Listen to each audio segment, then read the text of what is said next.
We are Makilala TV, the first Filipino-American TV talk show in the New York metro area. Get to know us as we talk to the community leaders, innovators, advocates, and emerging artists who affect Filipino-American life.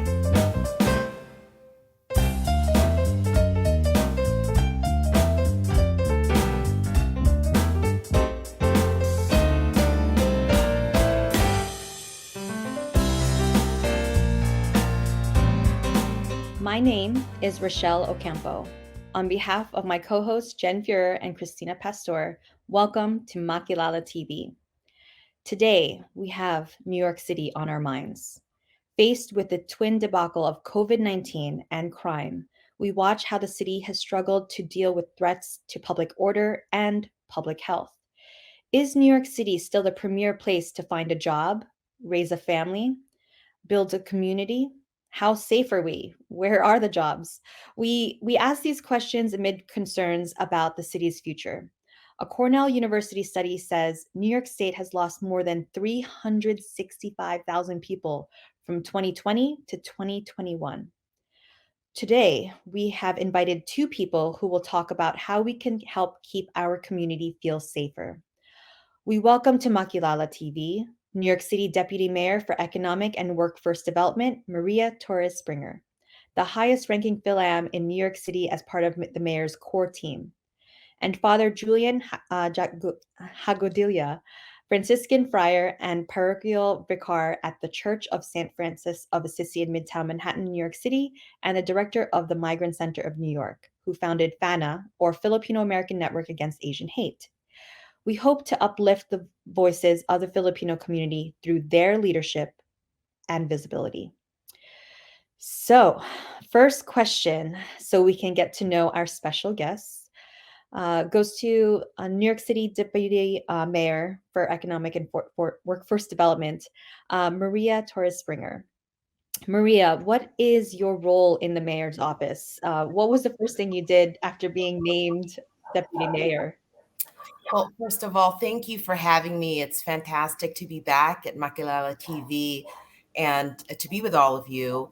As Deputy Mayor for Economic and Workforce Development, I help oversee a number of major activities for the mayor on behalf of the City of New York, and that includes diversifying our economy, supporting small businesses, connecting New Yorkers to jobs, and really planning and building for growth across the 5 boroughs. The day I was appointed, I went straight to work in many ways. This mayor, Eric Adams, is a get stuff done type of mayor. And we all knew that given the stakes, given the challenges and opportunities faced by our city, there was really no time to waste. So right after that press conference, really got straight to thinking about what it meant to be able on day one of a new administration to really start working on behalf of the people of the city as aggressively as we needed to. Thank you, Maria, for joining us again. It's so good to see you back. Even though it's virtual, we miss seeing everyone in person. So very happy to see you. And Father Julian, tell us more about this new group called FANAAH. What do you hope to achieve? Good morning to all. Thank you for inviting me to this space. Thank you for this opportunity to speak about our initiative to advocate for our community. FANAAH stands for Filipino Americans Network Against Asian Hate. It is composed initially of 20 individuals and organizations. And I am not the founder of FANAAH. I'm only one of the main conveners of this network. What do we hope to do? We hope to gather, rally, advocate for our community, for the Filipino Americans community. What we hope to is to bring all organizations and individuals to address this hate directed to our community. Yeah, I've seen your work with FANAAH, especially with the Filipinos Rise Up rally just a few weeks ago. It was such a powerful image to see all those Filipinos just united to make us feel safer and really voice our concerns to the city and to the state. Thank you. I have a question for Maria. Maria, in tangible terms, how do you plan to get the 365 people who left New York to come back to the state, come back to the city? Well, first I'll say that after we've been through a lot of struggle and loss in the last couple of years, no doubt. But New York City has been through tough times in the past, and one can never bet against New York City. Our resilience and our strength, our grit, the hard work of our neighbors has always been the signature of our city. And that has been the history of our city. We have time and again reinvented ourselves. And so I am very optimistic that we have the opportunity to do that again. And this mayor, together with all of my colleagues in the administration, we are focused every day to make sure that we accelerate the city's recovery, because no other city in the world really has the combination of talent, of culture, that the New York City neighborhoods does. But we also have to make sure, let me be very clear, that we have a plan for it. And so just a few weeks ago, the mayor and I unveiled a blueprint to accelerate our recovery with 70 concrete actions, because we can't just rely on the history. We have to put in place and take the actions to make sure that neighborhoods are safe, that we reactivate our central business districts, we support our small businesses, we connect New Yorkers to jobs, and that we also look into the horizon and really plan and build for the type of city that we all deserve to live in. And so it's really working in those two gears that I know that the city will continue to be the greatest city on earth. Deputy Mayor, you mentioned about rebuilding, renewing, and reinvent. I think that's the blueprint of the New York's economy recovery. But there are people and businesses who have given up hope, or maybe have a tiny hope left, and they feel like they're stuck at the bottom and they can't get up. Are there programs and opportunity for them? I mean, who can they turn to? I mean, no, absolutely. Absolutely. This has been a huge, let's just talk about small businesses, for instance. We all know that small businesses were so impacted during the pandemic. Too many, of course, temporarily closed, and too many closed permanently. And that's why on the fourth day of the administration, Mayor Eric Adams signed Executive Order 2, which is really about transforming, in many ways, the regulatory environment for small businesses.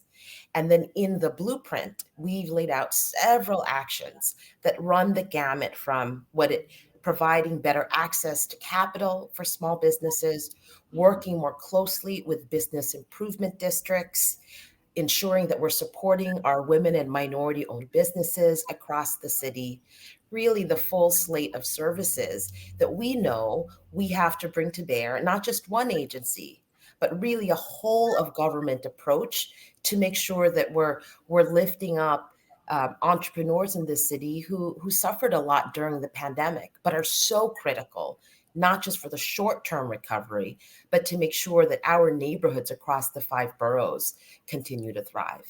And that reminds me of, like, just thinking about resources for small businesses, but also just our community. Father Julian, what do you think is an underutilized resource that you wish people were more aware of in terms of like safety and making people feel like that they can contribute back to the community? I would like to comment on what Deputy Mayor said. All those strategies and blueprint, I suppose, needed to be amplified in the community. Everyone has to know about this. Everyone has to be informed, and so that would be part of, the solution. Other resources that we're talking about here would be our NGOs, our community organizations. People on the ground that needed to be brought on the same page as we are, so to speak.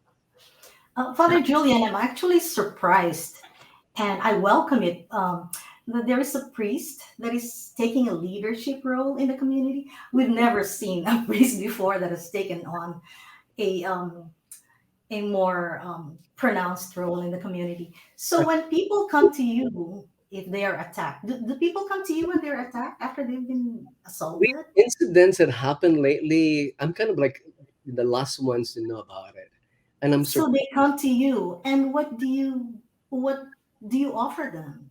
How do Well, you help them? you offer them, hope and say, just be careful. You have to continue living your life as it is, but you have to be vigilant and protect yourself. But also, I emphasize that this should be a community effort. No one individual or institution will be able to solve this problem. And Mhm. the important thing for our people, speaking of Filipinos and Filipino Americans, I mean, there's that sense of hope, and I hope that our place, our church, and or any institution of faith, will be present. Our presence alone is a big, I think, help and comfort for them. That they can come to church and pray, but also speak to a clergy, to a faith leader about their concerns and their fears. And oftentimes, I would say to them, don't trouble by yourself. You know, go with a friend. Be confident. I would. That's very important. It's easy to say pray, but if prayer is not translated into concrete actions, those prayers are empty. Oh, Father Julian, that's kind of different from what I because I'm kind of like detached with the Filipino community in New York. So I don't know like what's the morale among Filipino Americans. I mean, do they feel like they've been forgotten? Do they still feel hopeful? But you said there's still hope. But can you expand more on it? We are kind of the forgotten, I've heard this before, minority.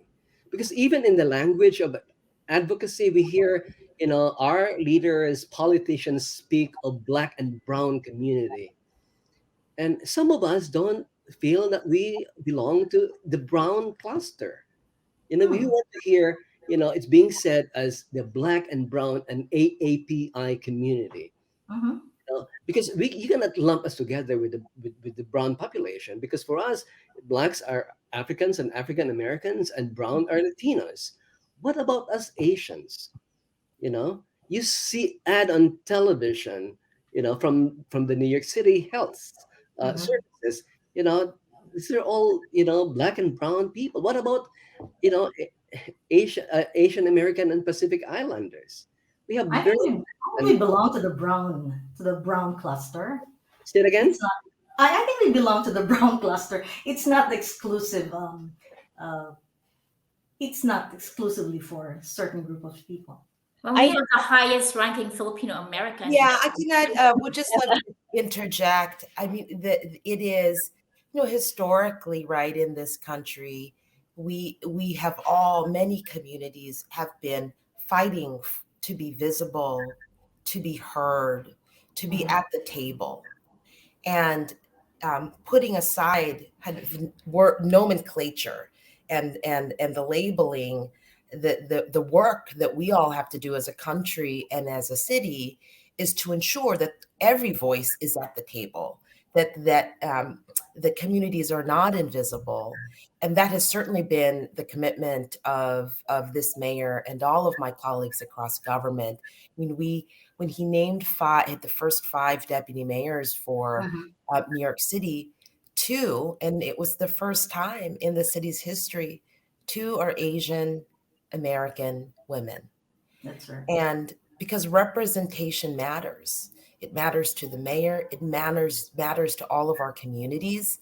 And now the work ahead is to translate that representation into actions that impact positively the many different communities of our city.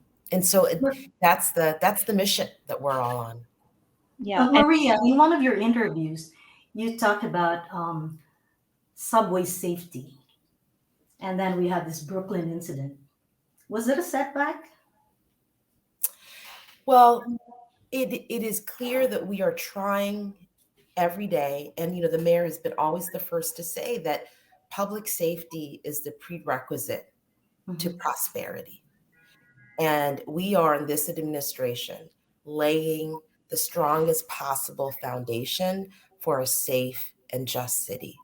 Mhm. Incidents like this past week, of course, are heartbreaking for those impacted, for the residents and businesses in the community. I mean, just yesterday, I walked the corridor and checked in on the businesses in Sunset Park Mhm. because it impacted them.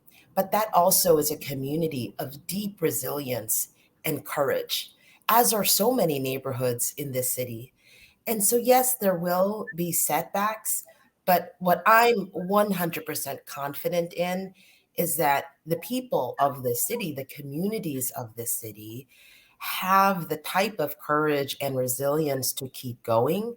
And then we, all in government, city, state, and the federal level, have to be unrelenting in doing our part to ensure the type of safety and quality of life and prosperity that New Yorkers deserve.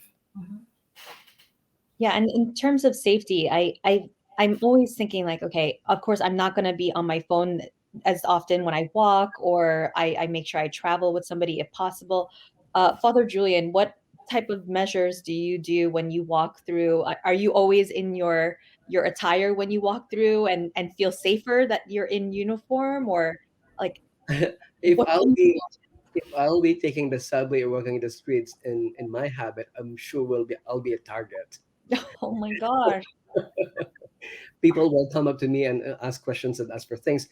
But no, I don't travel the city in my habit. I always go in my civis. And so people Mhm. don't know me as a priest, but I am super vigilant of my surroundings. And sometimes I don't travel by myself.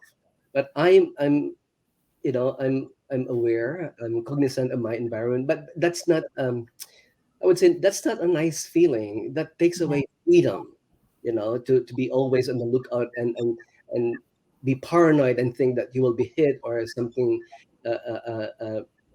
something is going to happen to me. But that's the situation we are in right now. We have to be vigilant, aware of our surroundings, and kind of like, anticipate the danger. Of course, it's sad to say that that's our present reality. Mhm. And oh, go ahead, Jen. Well, Father Julian, you mentioned earlier that when Deputy Mayor mentioned about the blueprint of the recovery, I mean, how can people, the Filipino American community, how can we let people know? I mean, do Good, right? I mean, very good question. to Yes. Deputy Mayor, there are like, do you reach out to the so many communities? I mean, Yeah. what's the next? What's the How do next Okay. we step? how do we make it accessible? Let me put it this way. Uh, this Friday, Saturday, Sunday is the highest, point of our Christian services, right? So we have people coming to the church. If we can make those information printed, and make it available to people, that's the way to spread the information. What I'm trying to say is use us, institutions of faith to spread the information. People are very busy. Experience wise, you give them a piece of paper, they might not read it today, but they have the information in their hands that they can bring with them. Use our websites. One of the things that we're trying to attempt to do here at St. Francis of Assisi Church in Midtown Manhattan, is to be aware of our situation in the city. For me, faith that is not connected to our reality, our daily existence, is an empty faith. It's a faith that has no meaning. Our faith ought to help us enjoy our life here in the city with peace, and safety. Father Well, Julian, just to quickly follow up on that, do you get frustrated that nobody seems to be getting arrested among the people who attack our Filipino elders? Well, I'm not saying that there has been no arrest. There have been arrests There made. have been arrests. Yes, for example, the assailant of Noel Quintana, you know, So he was arrested. The assailant of the lady in Yonkers, Sorry. another victim in Queens, in Queens Village, had been Mhm. arrested. So yeah, there are existing cases, Okay. but I think there's a lot more to do, and I agree with the deputy mayor that we need to work together as a community. Yes. Mhm. And with that said, Deputy Mayor, what role does public safety play in the city's economic recovery? Well, it all goes hand in hand. As I mentioned earlier, public safety this has been a real um, belief on the mayor's part and a belief on all of our part in his administration that public safety is a prerequisite to prosperity. And we have to address and tackle issues of safety and ensure that New Yorkers and tourists alike, that everyone feels safe in our city so that we can recover in the most equitable way. I do have to, I know Father Julian mentioned a very important point earlier about meeting communities where they are, whether it is about small business support, workforce development, on issues of public safety. There are diverse communities in this city, and we have to actually be, as a government, in person, and in particular working with the faith community, which is hugely important.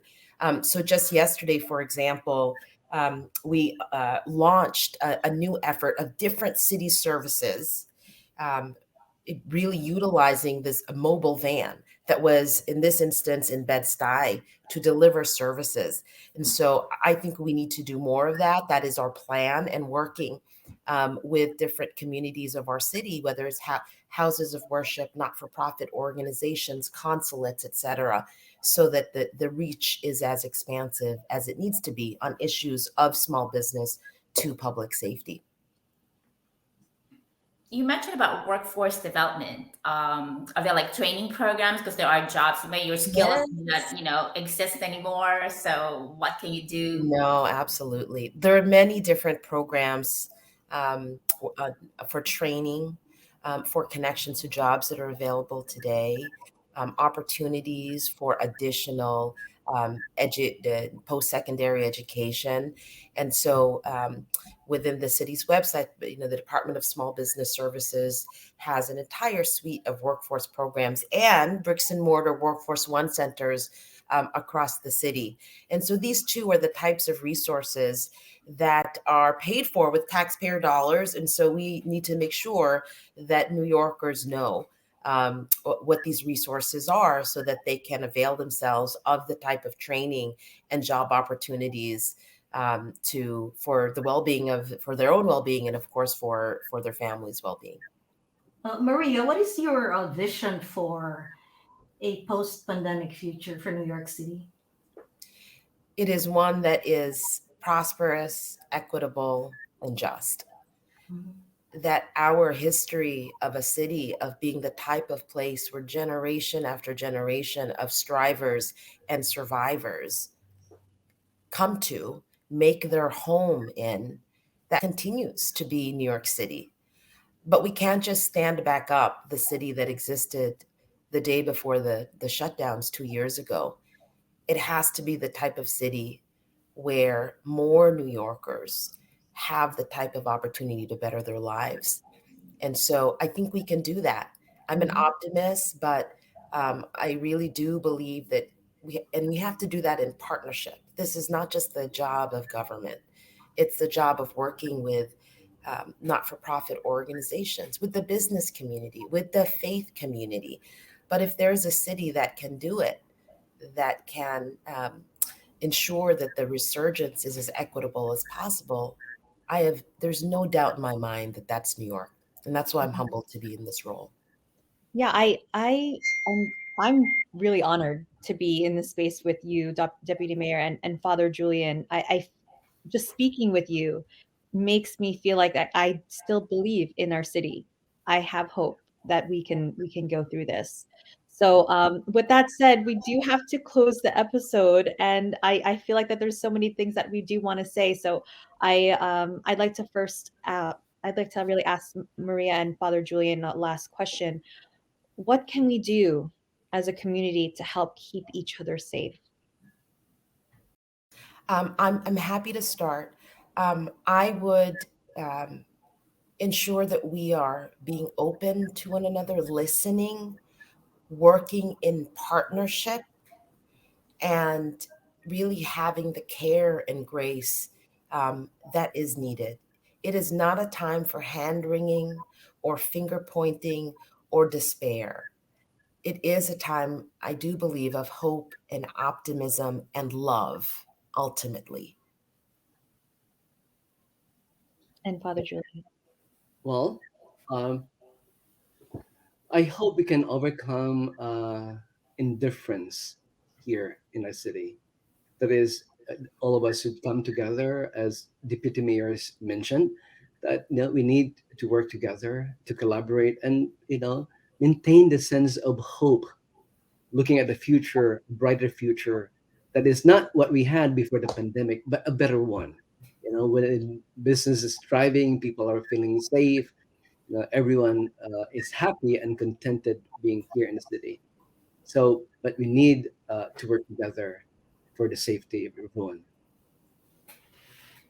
Okay, well, thank you again, Deputy Mayor Maria and Father Julian, and of course our MNN team.